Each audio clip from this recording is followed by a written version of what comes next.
இன்றைக்கி morning breakfast வந்து தோசை தான். தோசையே ரொம்ப திக்காக இருக்கு மாவுன்னு நினைக்கிறேன், ஒட்டிக்கிச்சு. அப்படியே போட்டுட்டு இருந்தேன். இன்றைக்கி வந்து லெஃப்ட் ஓவர் வத்த குழம்பு வச்சு தான் தோசை சாப்பிட போகிறேன். பெண்களை பொறுத்தவரைலாம் வீட்டில் இருக்கிற ஹவுஸ் ஒய்ஃப்ஸ் எல்லாம் மோஸ்ட்லி என்ன பண்ணுவாங்க, இந்த லெஃப்ட் ஓவர்ஸ் எல்லாம் வேஸ்ட் பண்ண மனசு வராது யாருக்குமே.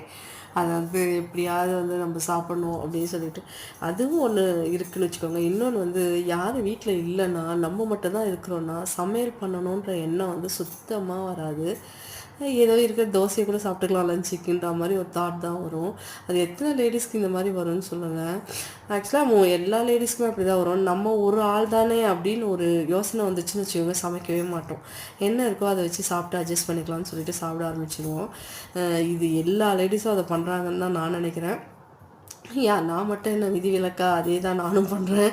யாரும் இல்லை வீட்டில் இருந்தால் அன்றைக்கி எனக்கு லஞ்சே வேண்டான்ற மாதிரி தான் ஃபீல் பண்ணுவேன். பரவாயில்ல, நம்ம வந்து எதையாவது தோசையோ இட்லியோ இருந்தால் கூட மார்னிங் பிரேக்ஃபாஸ்ட்டோடது எதுவும் டிஃபன் இருந்தால் கூட பரவாயில்ல, அதையோட சாப்பிட்டு முடிச்சிக்கலாம் அப்படின்னு தோணும். நீங்களும் அப்படி தானே சொல்லி கமெண்ட்ஸில் சொல்லுங்கள்.